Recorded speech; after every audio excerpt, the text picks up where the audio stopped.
Yuki Mayan, a highly competent assassin with close ties to the Yakuza, is shown watching a live news broadcast at the beginning of the story.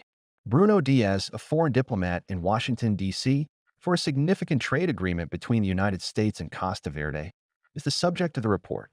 Mayan kills Diaz with a single shot to the head as he approaches the podium to start his speech. As the throng panics, chaos breaks out, and Mayan stealthily leaves. Agent Juliet Clover breaks in with critical news while Agent John Franklin is deep in conversation with the Secretary of State. Brandon Beckett has been named as a major suspect in the murder. He entered and exited Costa Verde just before the incident, according to flight records. Agent Sarah Peterson is immediately instructed by Franklin to dispatch a squad to Beckett's location. Beckett is at home playing a video game and enjoying his first vacation in 5 years, completely unaware of the storm that is approaching. The air is suddenly filled with the sound of a helicopter, and then there is a huge explosion at his front door. Armed officers stormed in and arrested him before he could respond. In another scene, Mayan learns that Beckett was taken into custody not far from his house. She was told to kill him and make it appear as though he committed suicide. When Franklin questions Beckett at a CIA safe house, he vehemently denies any role in the murder. Franklin, however, isn't persuaded because Beckett is at the site. DNA evidence connects him to the crime, and he may have a motivation. Franklin believes Beckett's father, Thomas Beckett, may possibly be implicated. Beckett won't acknowledge anything, though. Homeland Security agent Zeke Rosenberg interrupts them and asks to speak with Beckett privately. He will only concentrate on the facts, Rosenberg assures him, and if he is found guilty, he will be transferred to a classified black site. Beckett refuses to acknowledge this strain. Franklin orders Beckett to move as he re-enters the room. Payment is negotiated over the phone by a Russian mobster who has been recruited to stage an attack on the delivery van. His team gets ready to attack after the agreement is finalized. Rosenberg wants to know more about the evidence against Beckett, so he draws Clover aside. Rosenberg suggests that someone doesn't believe the official story, even though she admits that she was the one who discovered it. She goes on to show him a video of the murder and describes how they were able to locate the sniper more than a mile away. A shot like that could only have been made by someone with Beckett's skill set.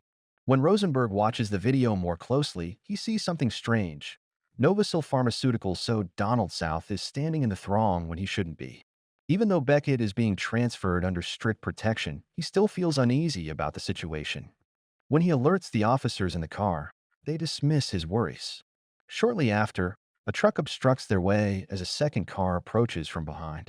The truck strikes the driver as they attempt to flee. Gunfire bursts from the chasing vehicle before anyone can respond. Beckett saw his opportunity among the confusion. He swiftly breaks free from his restraints after grabbing a key. He kills one assailant and injures another. Mayan watches the entire experience from a distance. Beckett lines up her shot, but misses, just as she hops into a car to flee. Mayan is forced to kill the wounded Russian.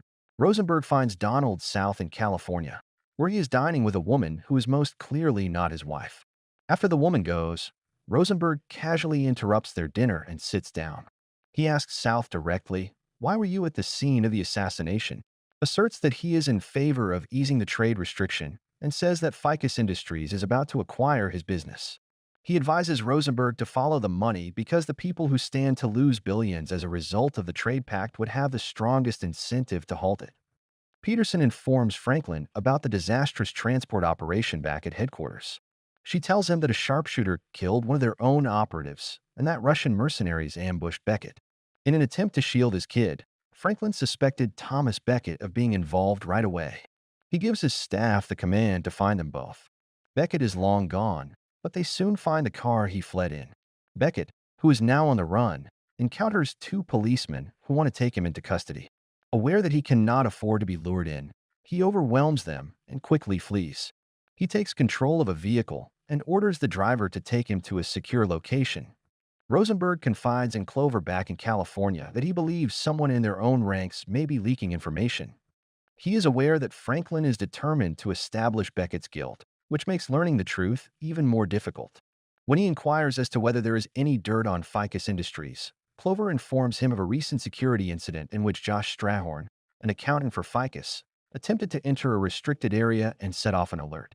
Security wouldn't let the officers in when they got there.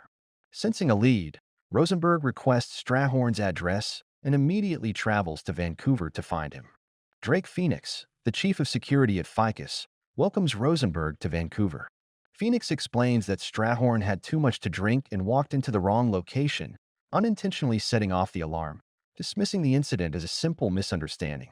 In order to evade detection, Beckett leaves his stolen vehicle in a parking lot and hides in the back of a cargo truck. After a while, he finds his father again in a remote area and explains that he has been set up. He needs to find the person responsible for everything in order to clear his identity. The fact that there isn't even an official record of Phoenix, almost as if he doesn't exist at all, shocks Rosenberg as he begins to investigate his past.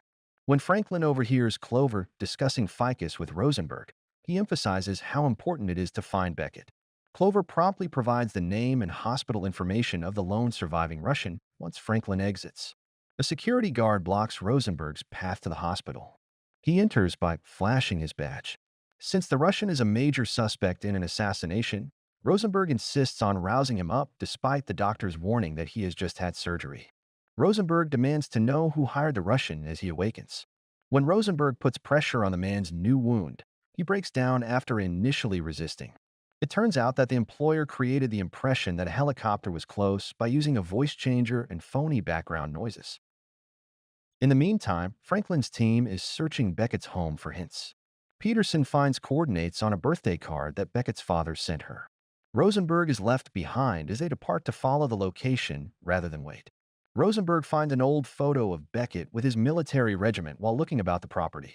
He takes a picture and emails it to Clover, who identifies one of the men as Clark McConnell, also known as Drake Phoenix. Although it was obviously a falsehood, McConnell was officially supposed to have been deceased for 5 years. Strahorn isn't exactly willing to chat, but Rosenberg finds him. He alters his opinion after being shot in the head. He acknowledges that Phoenix coerced him into complying by threatening his family. He reveals that they would have a financial advantage if the trade deal fell through, because Novacil's shares would plummet. Additionally, when the alarm went off, he was found creating an offshore account, all on Phoenix's orders. Beckett and his father see armed men approaching in the wilderness. As the enemy comes, Beckett's father gives him a rifle and points him in the direction of a tunnel. Rosenberg calls Franklin, claims to have sufficient evidence to clear Beckett's name. Franklin reluctantly cancels the takedown, but his men are killed by gunfire before they can retreat.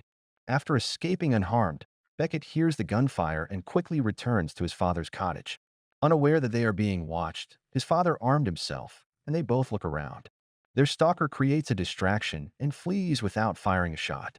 Beckett and his father pursue, determined to capture their target alive. When they eventually catch up, they discover that Mayan, a woman, is the one pursuing them. They had thought they were dealing with a male from the beginning. Beckett gets into a fight with Mayan. She is extremely skilled in combat, and Beckett finds it difficult to keep up. He is stuck at one point, and she reaches for her revolver to kill him, but his father approaches from behind and points his rifle. Unable to flee, she gives up. Rosenberg investigates Phoenix's property in Vancouver in the meantime and finds incriminating evidence, including tickets to a remote island. To get there, he bribes a boat driver. The man had cited background noise from a helicopter. Beckett calls Franklin to confirm that Mayan is in custody and available for a conversation. Franklin tells him to remain where he is because backup is coming. As Clover learns more about Mayan's past, he begins to make the connections between her and Diaz. The entire scheme to blame an American for Diaz's killing was intended to sabotage the trade agreement, and it turns out that Mayan was in Costa Verde on the day of the attack. In this manner, Phoenix and his crew would get wealthy as Novacil's stock would fall. Beckett suggests making Phoenix think she killed Munin in order to get him to go to a maximum security jail. He believes Phoenix set him up as retaliation for a previous betrayal. Mayan calls Phoenix and says she is Beckett. Phoenix offers her a place to meet. Beckett's father takes over as the sniper, while Franklin lays out the strategy. Rosenberg is taken aback when he breaks into a residence on the island and discovers a family portrait that includes none other than Donald South. Phoenix surprises him before he can respond. After a struggle, Rosenberg is restrained to a chair. Finally revealing his intentions, South acknowledges that Phoenix was the brains behind Beckett's framing and that he is being forced out of his own company due to the merger. Beckett is delivered to Phoenix by Mayan, but the rest of the crew is concealed and prepared to attack if necessary. Phoenix double-crosses Mayan by shooting her as soon as she enters. Phoenix subdues Beckett's resistance and kidnaps him, threatening to execute him unless he gets a helicopter and $10 million. Haunted by a previous error, Beckett's father hesitates while waiting for a clear shot. Beckett, however, reassures him as the strain builds, having faith in his ability. That's all his father needs. Phoenix dies after one flawless shot. South tries to flee in the meantime, but Mayan, who is barely alive, stops him cold. Beckett and his father are ultimately reunited at the end of the film. His father acknowledges that was one of the most difficult shots he has ever received.